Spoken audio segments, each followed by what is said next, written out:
kari ngani hai ba? Kacheng. My favorite.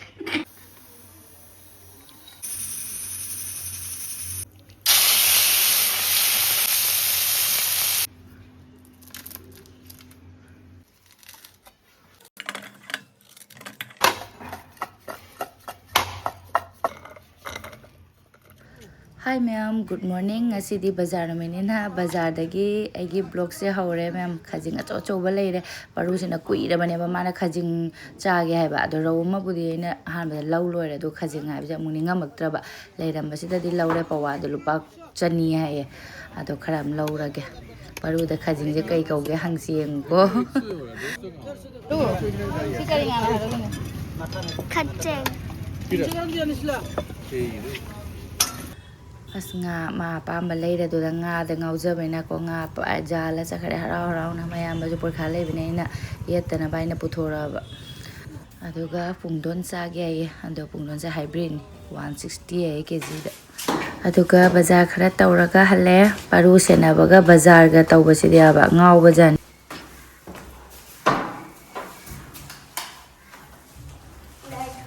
light tama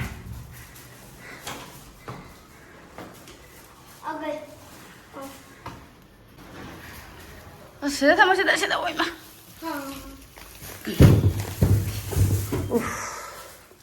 Pani, glass pani. Gelas pani. Paru guava hai do ngasi di guava lebire. 160 ne ki. आपने तो बोल दिया Khamen se masak yam phaje.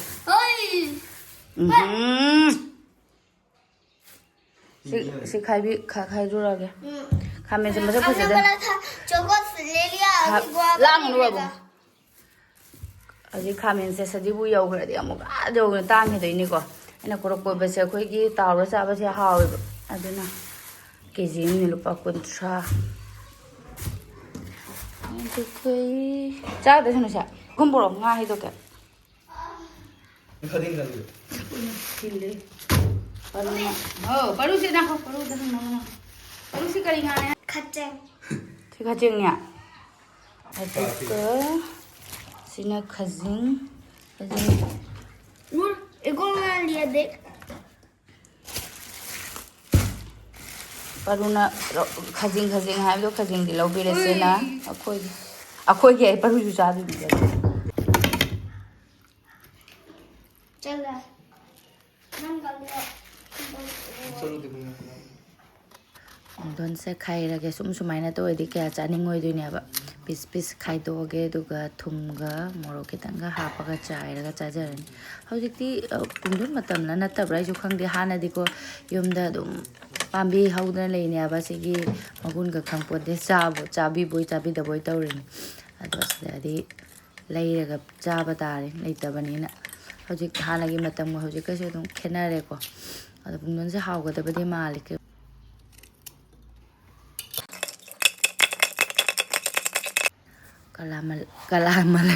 kalam namaka moro ka tanga chaisan manene aduga pok namaka machi manau chajarani chak thong dri mamang se ngan budi ngalida ayuki ko cha loraga ine bazar chatpan phiron ke kai sudo khotok loramaga aduga moini bizarage adu kari ngani hai ba कच्चेंग मैं favourite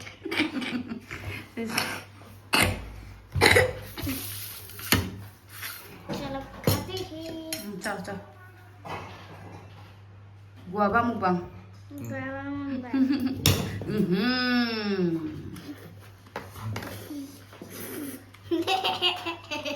Sudah.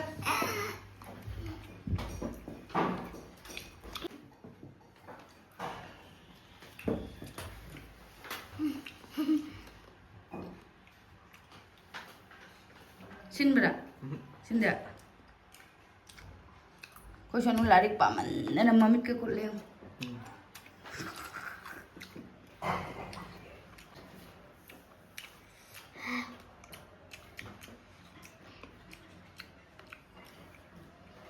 Hojikse kari thongjiro parugi khachengje thongjiro natraga si thongjiro ande. Karamba? Lore no inina amam haramne idi lore na kamba paru karamba? Khacheng. Dadang kamba? si maku khoki bada ya horo din kya khano ne lupa chani ni pawam da ne chani ado ani ahum mari manga taruk tari nipan mapan tara tamu trying to si karma thunga sunu sta sa ra si babu si thonga si paru si thonga si mayam mana saling basi si thonga si ayu paru su sa re aduga paru na phanu na mu manang pa saling basi thonga ai ni kari thonga si no final hai ro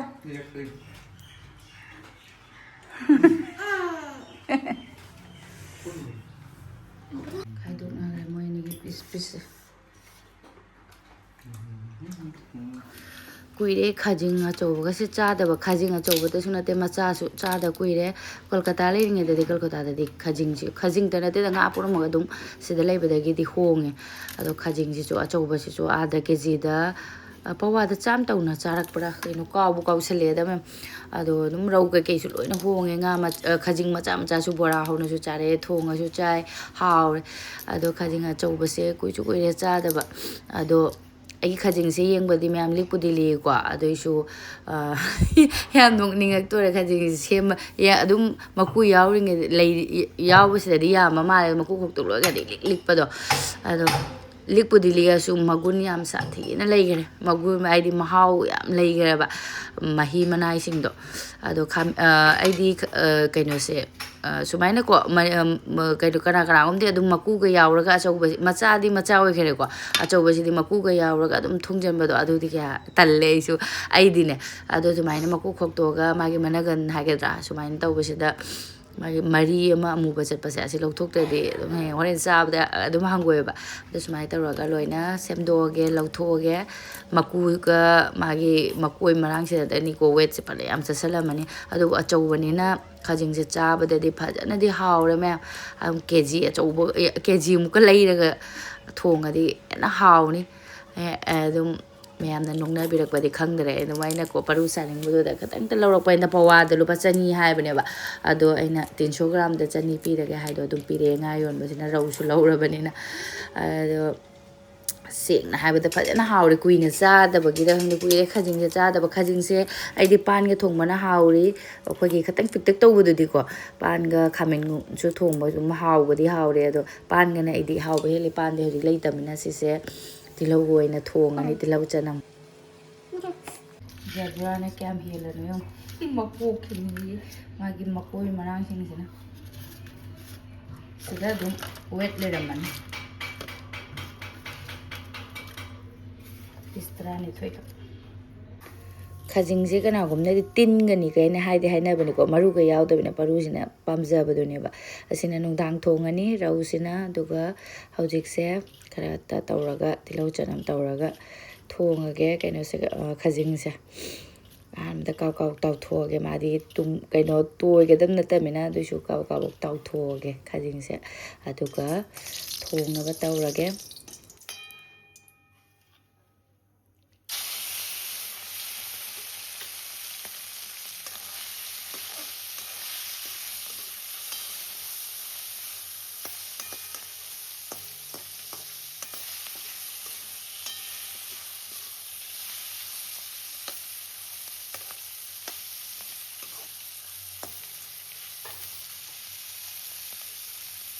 Karena saya udah habis nih juga, ketemu tuh pasien nih juga, mana sesuatu kok hal benih kok kaji nggak tahu saya. Nah,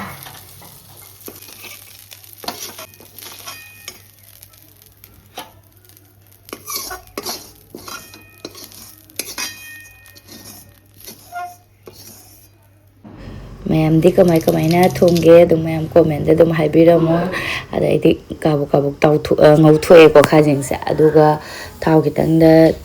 jira kitang hape tilau hapchale tilau se khar khar mun bawdi ngaurage aduga munjale kan daina se singa chanam ga su khara hapchale aidi makai ma hapara ti alu ke ke su hapna ka thong aroi aidi khajing du likpani na ko alu ke ga hapna ga da thong aroi sum tilau chanam sumaina tawna thong ga su haw bane ba ya maga di ka di nungai ga da mapala ga momok KG muk leiraga thonga chaba hain ado aigi tilau chanam sisu munchale masala hapchalani machu kara aduga aigi Kashmiri lal mirch katang hijang ki machu bhajaradi mahau ta hawada man bedo aduga aina sujaba morok ko suba morok se khusa ma morok se aduga jira katang hapaga masala da sum seta hapaga ngore horan phadigom khara chaisalaga loy aduga sisu pada munna munjale thum hapchalle aidi tilau chanam ni na thau se aidi thau se dum chupsalak pada magi krem laubagi type du mai tawrak po in thum khara hapchan ma mahi nai na baina thum dum mamang de hapchale munju munjan na baina aduga tomato takpa ga hape tomato takpa gi ju mai gi dum mahau lei ko adum soiba kano de kukupna soiraga hapa so dum ya de se na grinder da takhai thokraba mai gravy do ado tomato si sumai na grinder da takhai ra mun na ngausan da dia ba hauba wali ko ado ai de ado fajana ngauba yaba aduga khajing aigi khuyam se hapchalage seng haibada seng khajing se lekudi Likcharasu magi mahau yam sathina di leikhare ado apikpado oradi dum khamen gumbaga ado yalu gumbaga hapaga ngausu hawada machadi kaya bu udi ni khajing sida achauba sidi dum marak marak tadi dum ui ko ado mahi hapchale phajana masala kai mullada da aduga kitang mahi se kitang hapke aduga mahi se kitang hanbagi leikhatlaga sauhallaga mai se taphalaga mo phajana sauhallage tabli mai taphalaga saubagi hijang gi ju mahau amne ko mai tanda go edi yam hawne ba ado aisu aigi sisu yare aduga thangdare hawradra mai khajing thongbase aduga padigom khara chaisalle aduga chakami loira koi gi ngasi gi mathen nga thonga baina mathen ate ate kai mi yaudre aise ngasai phi suramaga phi phauba kawdana ko men ado papap chengkhalaga phaugalu bani hijang sauri ngai da aduga aigi khaidok pirage moini sonoga paruga gi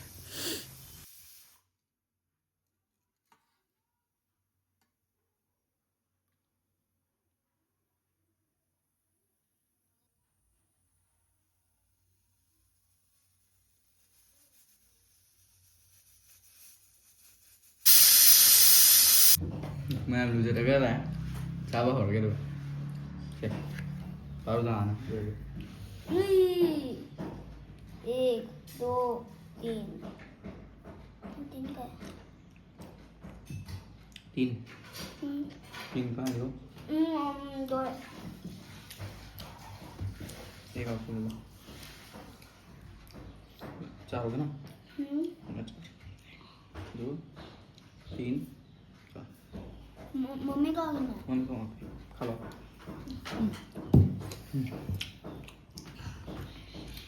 चाबा हो गया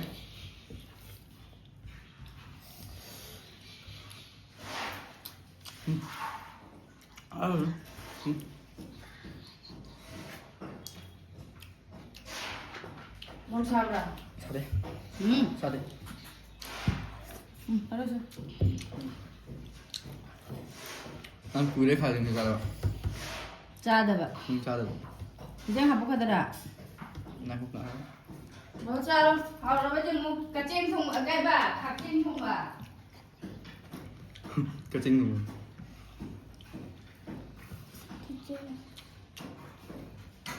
người 조수 불러 그게 일단 널 주래 조수 불러 kitchen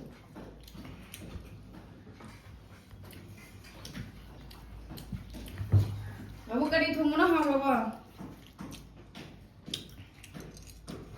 cái thùng mà này hai phần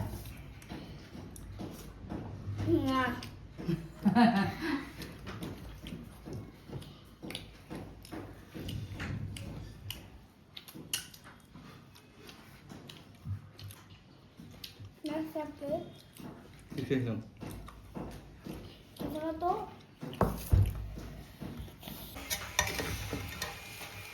Ôi ngá luôn thế này mà khi mà này ẩm hầu là mấy mẹ mình răng sẽ đúng gạ hạt dừng đi chào kiên tại hai tay thì cũng đã xịt gì cũng vậy đây là gạ rồi tập kiên này và đôi hạt dừng này rác nó ngay ta thôi rồi bây giờ phải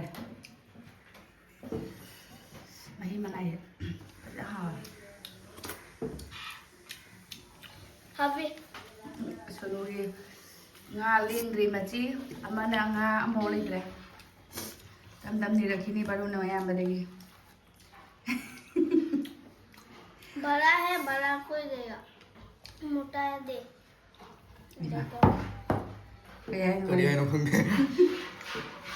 Dada da jojo we piai no yani na dum khajari ni. Nga chau bado tauraga bisa mamam hapang madani do. Ngang cara si baru. Chalo. As. Kadawra baru nga o udra bona. Hah?